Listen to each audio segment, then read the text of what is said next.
تاریخ 3 جولائی 2025 خیبر پختونخوا کا خوبصورت لیکن پسماندہ علاقہ سوات، تحصیل کبل، پہاڑوں کے دامن میں بسا ایک چھوٹا سا گاؤں کوٹلئی، جہاں کے لوگ سیدھے سادے ہیں مگر نظام تعلیم اور احتساب سے کوسوں دور۔ اسی گاؤں کا 13 سالہ فرحان ایک شریف اور خاموش طبیعت کا لڑکا، جس کے والد محمد سلیم کئی برسوں سے سعودی عرب میں مزدوری کرتے ہیں۔ گھر میں صرف ماں، چچا اور 2 چھوٹے بہن بھائی۔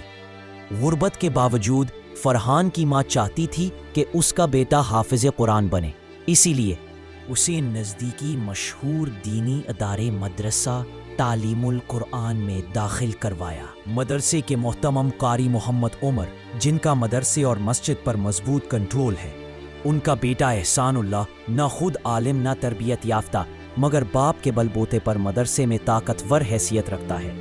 تیسرا فرد استاد عبداللہ، جو سخت مزاج اور تشدد پسند معلم مشہور ہے۔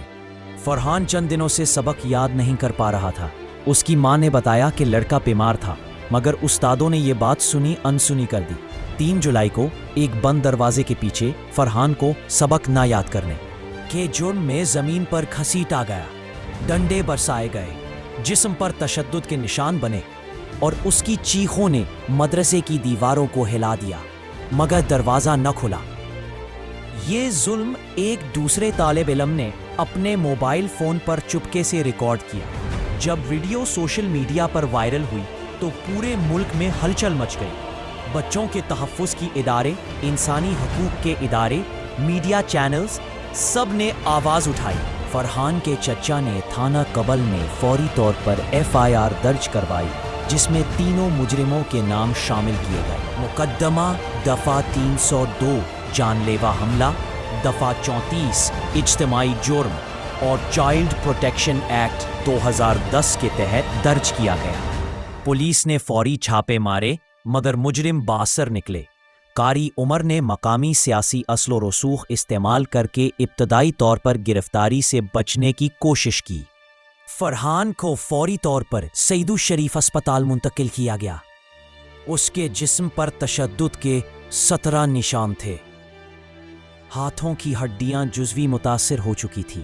دماغی طور پر شدید خوف زدہ اور صدمے میں تھا۔ نفسیاتی ماہرین نے PTSD کی تصدیق کی۔ اہل علاقہ 2 گروہوں میں بٹ گئے۔ کچھ نے مدرسے کو قصوروار ٹھہرایا تو کچھ نے اسلام کے خلاف سازش قرار دے کر بات کو دبانے کی کوشش کی۔ لیکن فرحان کی ماں کا ایک فقرہ سب کچھ خاموش کر گیا۔ میرا بیٹا سبق نہیں بھولا تھا، وہ انسانیت کا سبق سکھا رہا تھا، جو ان کے بس کی بات نہیں تھی۔ اب مدرسہ عارضی طور پر بند ہو چکا ہے۔ حکومت نے تحقیقات کمیٹی تشکیل دے دی ہے اور کئی مدارس کا از سر نو معائنہ کیا جا رہا ہے۔ یہ واقعہ ایک بار پھر ہمارے تعلیمی اداروں میں بچوں کے ساتھ ہونے والے ظلم اور ریاستی کمزوریوں کو بے نقاب کرتا ہے۔ اگر ایسے مجرموں کو مثال بن کر سزا نہ دی گئی تو نہ جانے اور کتنے فرحان اپنی جانیں گنوا بیٹھیں گے۔ دوستو، فرحان جیسے بچوں کے لیے ہم سب کو آواز اٹھانی ہوگی۔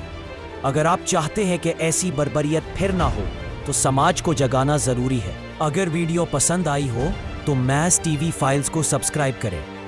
آپ کی چھوٹی سی سپورٹ کسی معصوم کے لیے